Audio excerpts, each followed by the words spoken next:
그러니까 저는 서울신학대학교에서 예배학을 가르치는 김형락 목사입니다. 이렇게 아름다운 루스채플에서 말씀을 전하게 됨을 감사드립니다. 오늘 제가 여러분과 함께 나눌 말씀은 우리 모두 다 잘 아는 달란트 비유입니다. 솔직히 달란트 비유는 그리스도인들이면 다 아는 말씀이기 때문에 처음에 이 성서정과를 딱 보면서 이 말씀이야? 라는 생각을 하면서 이거 어떻게 설교하지? 하면서 말씀이 꺼려졌어요. 그렇지만은 제가 이 설교를 준비하면서 다시 세밀하게 묵상을 하면서 그동안 제가 보지 못했던 그런 생각들을 좀 떠오르게 됐습니다. 그래서 제가 오늘 설교 제목을 달란트 비유 토바보기라고 지었습니다.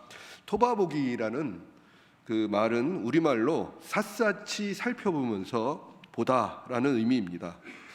허락된 시간 안에서 우리가 본문을 잘 살펴보면서 우리에게 주시는 교훈들을 좀 같이 나눠 보려고 합니다.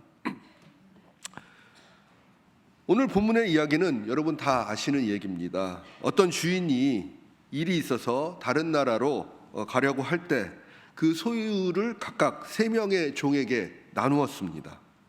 근데 같은 액수를 나눈 게 아니라 좀 다른 액수를 나눴어요. 그래서 재능대로 5달란트, 그 다음에 2달란트, 그리고 1달란트를 맡겼습니다. 주인이 떠난 후에 그 2종은 그 미천을 가지고 장사를 했어요. 그리고 이윤을 남겼습니다. 그리고 5달란트 받은 사람들은 5달란트를 남겼고, 또 2달란트를 받은 사람은 역시 2달란트를 남겼습니다. 그런데 1달란트 받은 사람은 이걸 즉시 땅에 묻었습니다. 그리고 주인이 여행해서 다시 돌아왔어요. 그리고 그 돈에 대한 결산을 하기 시작했습니다. 주인의 재산을 남긴 2종은 칭찬을 받았습니다. 하지만 이를 땅에 묻어서 관리만 했던 이 사람은 주인에게 야단을 맞고 또 받은 것도 빼앗겨서 쫓겨나게 됐습니다. 오늘 우리가 읽은 성경의 이 이야기가 바로 이 스토리입니다. 교회를 조금이라도 다녔던 분들은 이 이야기를 다 아실 것입니다. 이야기를 들으면서 우리는 주님이 주신 이 재능을 항상 썩히지 말고 항상 잘 사용해서 주님을 기쁘게 해야 된다라는 결론으로 성경학교 때부터 전 배운 것 같아요. 여러분들도 마찬가지라고 생각을 합니다. 하지만 오늘 마태복음은요, 이 말씀을 우리가 보기 위해서 특별한 상황을 좀 고려를 해야 되는 것을 우리에게 알려주고 있습니다.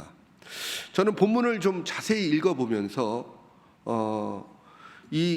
그 본문의 의미를 좀 풍성하게 해줄 3가지 맥락들을 좀 살펴보게 되었습니다. 첫 번째는요, 예수님께서 달란트 비유를 어떤 배경에서 말씀을 하셨는가, 이것을 알아보는 것이 이 본문을 읽는데 굉장히 큰 도움을 줍니다. 오늘 본문이 위치한 그 달란트 비유는 마태복음 25장에 있어요. 마태복음 25장에 있습니다. 근데 그 앞과 뒤를 살펴보시면요, 오늘 본문이 그저 예수님께서 제자들과 사람들에게 말씀하신 그 다른 비유하고는 조금 다른 분위기다라는 걸 알게 됩니다. 오늘 본문이 위치한 25장은 예수님이 잡혀가시는 내용이 나오는 바로 26장 바로 앞에 있어요. 25장은 그러니까 26장은 예수님이 바로 잡혀가십니다. 근데 그 앞에 바로 오늘 본문이 이제 위치하고 있다는 거죠. 그리고 오늘 본문의 25장 앞을 보시면 무슨 얘기가 나오냐면 열처녀의 비유를 말씀하시고, 본문의 뒤에는 인자가 모든 천사와 함께 올 때 일어나는 일에 대해서, 즉 마지막 때에 대한 이야기를 하고 계십니다. 오늘 본문이 위치한 25장 앞에 나온 24장에서는 바로 예루살렘 성전이 무너질 것을 얘기를 하고 계세요. 그리고 마지막 때의 환난, 그리고 무화과 나무의 교훈을 이야기하고 있습니다. 여러분, 오늘 제가 말씀드린 이 모든 얘기를 종합해 보면 이 달란트 비유는요, 예수님께서 십자가에 달리시기 바로 직전에 하신 말씀이고, 이 달란트 비유뿐만 아니라 24장, 25장 이 모든 말씀은 사실은 예수님의 고별 설교였다라고 우리는 생각할 수 있습니다. 그렇기 때문에 오늘 본문에 나오는 주인이 타국으로 여행을 간다라고 이렇게 나오잖아요. 타국으로 여행을 간다는 이 내용은 지금 예수님의 상황과 너무나 잘 맞아 떨어지고 있습니다. 그리고 이 주인은 자신의 종들에게 재산을 맡기고 여행을 떠났다가 예고 없이 다시 돌아옵니다. 돌아와서 결산을 하는 것은 바로 우리가 잘 알고 있는 그 종말의 때를 의미하는 것입니다. 결국 이 비유는 예수님과의 이별을 앞둔 상황에서 예수님을 따르는 공동체에게 하시는 말씀입니다. 그리고 이 떠나는 주인이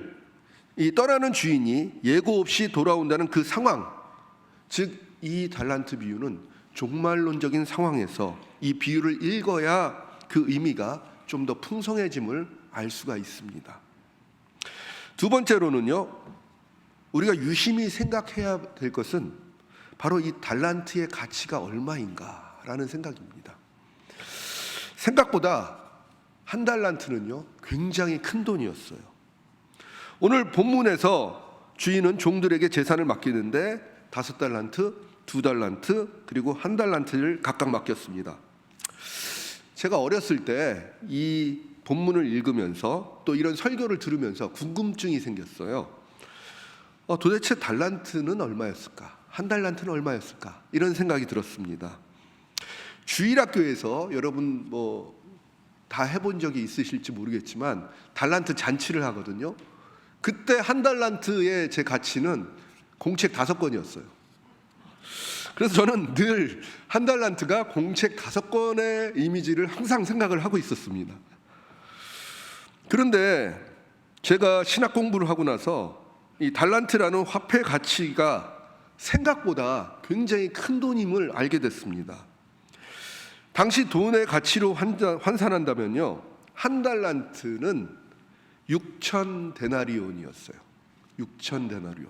그러니까 한 데나리온이 보통 이제 노동자가 하루 일하는 품삯이 한 데나리온이었거든요. 그러니까 지금 아마 최저 시급으로 하면 한 8만 원, 한 10만 원 정도죠. 그게 6,000일을 일해야 한 달란트를 벌 수 있습니다. 그러니까 한 달란트는 한 데나리온을 8만 원으로 계산하면 한 달란트는 한 4억 8천 원 정도 되고요. 그 다음에 그러니까 10만 원으로 계산하면 한 6억 원 정도 되는 겁니다. 그러니까 쉽게 생각하면 5억 원으로 잡으면요, 5달란트 받은 사람은 25억, 그렇죠? 그 다음에 2달란트 받은 사람은 10억, 그리고 1달란트 받은 사람은 5억 정도의 재산을 이렇게 물려받은 거예요.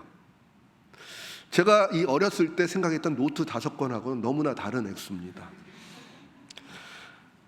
근데 여러분, 이런 큰 돈을 누구한테 받으면 여러분은 어떻게 하시겠어요?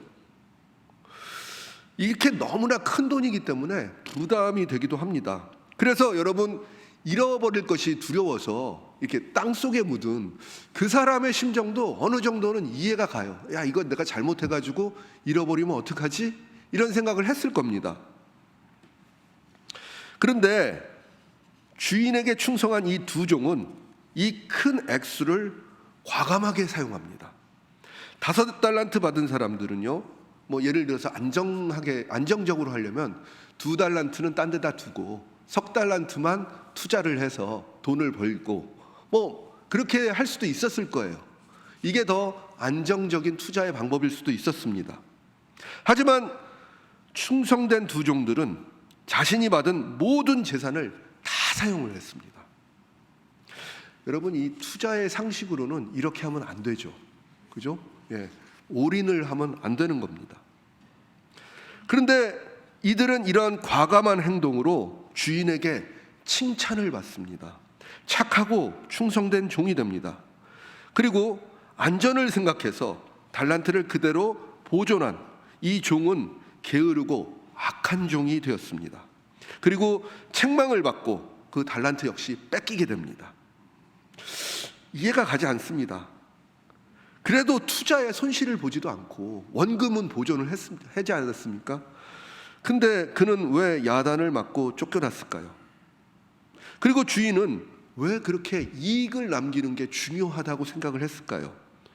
보전보다 공격적인 투자를 선호한 게 이해가 가지 않습니다. 그래서 저는 이거를 곰곰이 생각을 했습니다. 그러면서 이제 세 번째 궁금증이 생겼죠. 그러면 달란트를 받아서 이익을 남긴다는 게 도대체 무슨 의미일까라는 생각을 해보게 됐습니다. 예수님께서 하신 말씀의 의미가 진짜 장사를 해라 라는 의미는 아닌 것을 여러분 다 아실 겁니다. 저는 이 말씀을 읽으면서 다른 생각을 해봤어요. 무슨 생각을 해봤냐면 그 프랑스의 그 신학자인 그 알프레드 르와지라는 사람이 있습니다. 알프레드 르와진 사람이 그 유명한 격언을 남겼어요. 그게 뭐냐면 예수는 하나님 나라를 선포했다. 그러나 이 땅에는 교회가 왔다라는 말을 했습니다. 예수님께서 이 땅에 오심은 하나님 나라를 이 땅에 실현하기 위해서 몸소 육신의 몸으로 이 땅으로 내려오신 겁니다.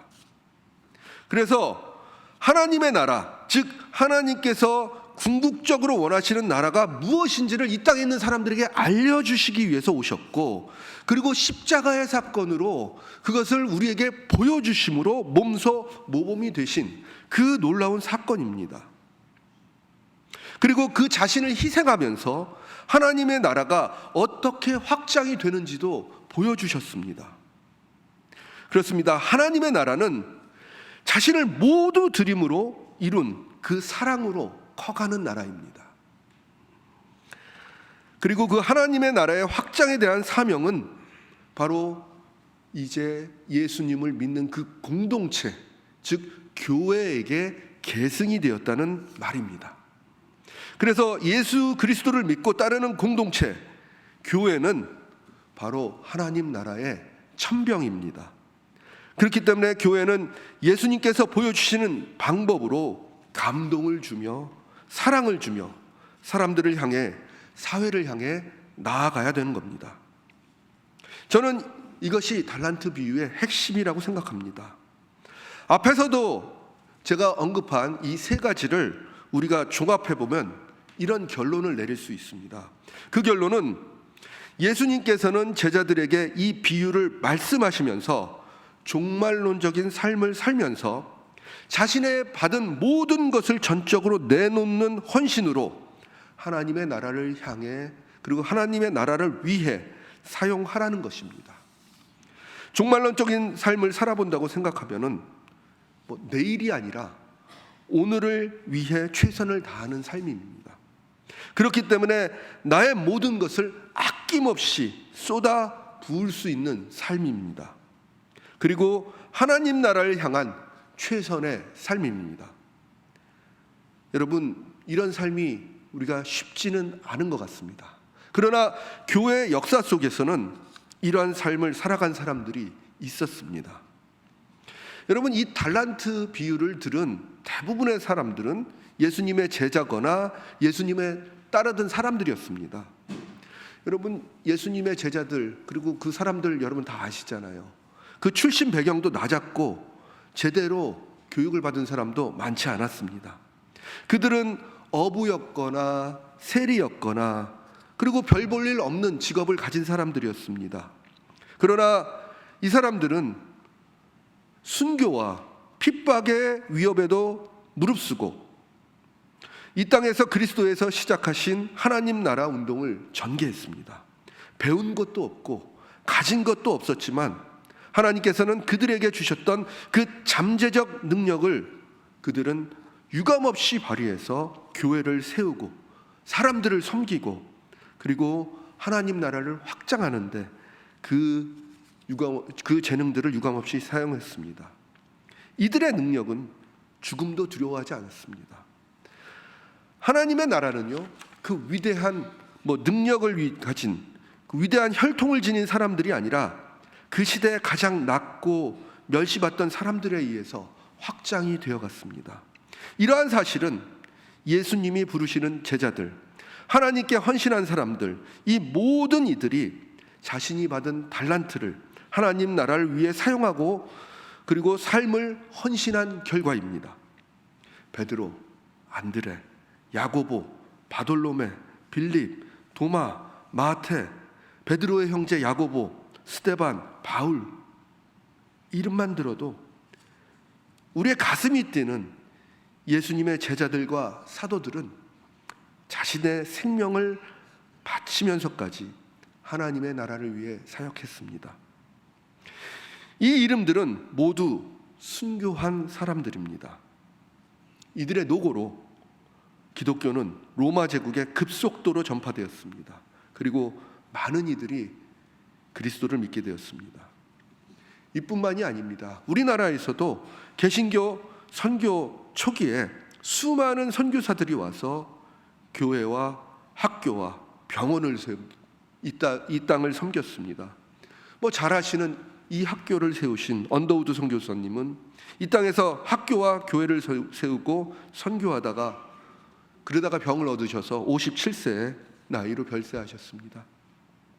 감리교회 아펜젤로 선교사님 역시 복음을 전하고 학교와 교회를 세웠고 그리고 성서 번역을 위해서 회의에 참석하다가 배가 침몰하면서 다른 이의 생명을 구하려 탈출을 미루다 44세의 나이에 목숨을 잃었습니다.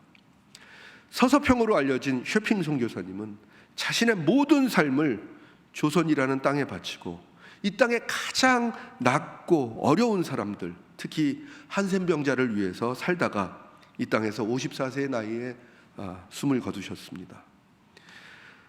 내게 1000개의 생명이 있다면 나는 그 생명을 모두 조선에 바치겠다라는 말을 남긴 루비 캔드릭 선교사님도 한국에 선교를 하기 위해서 24살의 나이에 왔지만 온 지 8개월 만에 급성 맹장염으로 숨지게 되었습니다.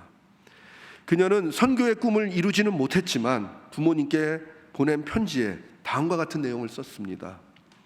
아버지, 어머니, 어쩌면 이 편지가 마지막일 수도 있습니다. 제가 이곳에 오기 전 뒷뜰에 심었던 한 알의 씨앗이 이제 내년이면 온 동네가 꽃으로 가득하겠죠. 그리고 또 다른 씨앗을 만들어내겠죠. 저는 이곳에 작은 씨앗이 되기로 결심했습니다. 제가 씨앗이 되어 그들도 여러 나라에서 씨앗이 될 것입니다. 저는 이 땅에 심장을 묻겠습니다. 바로 이것은 제가 조선을 향한 열정이 아니라 하나님께서 조선을 향하신 열정이라는 것을 알게 되었습니다. 이렇게 선교의 꽃도 피우지 못하고 이역만리에서 그녀는 하나님의 부르심을 받았지만 미국에 있는 그녀의 후원자들의 마음을 울렸고 더 많은 선교사들이 조선 땅을 밟게 됐습니다. 저는 이렇게 자신의 생명을 드리면서 하나님 나라에 헌신한 사람들이야말로 다시 돌아올 주인들을 생각하면서 자신의 모든 달란트를 바친 그리고 하나님 나라의 확장을 위해서 노력한 착하고 충성된 종이라고 표현하고 싶습니다. 사랑하는 성도 여러분, 이제 우리는 조금만 있으면 다시 예수님께서 오실 것을 기대하는 대림절을 맞게 됩니다. 2주만 지나면 이제 대림절이죠. 첫 번째 오심은 이 땅에 하나님 나라의 운동을 시작하러 오신 그 시작이었고, 또 두 번째 오심은 그것을 완성하러 오시는 그 오심입니다. 아직까지 주인은 오지 않았습니다. 하지만 지금은 받은 달란트를 전적으로 투자하여 주인이 원하는 이익을 남겨야 하는 기간입니다. 언제 오실지 모를 주인을 기다리며 착하고 충성된 종들처럼 우리가 맡은 달란트를 전적으로 내놓으며 헌신하는 우리 모두가 되시기를 기원합니다.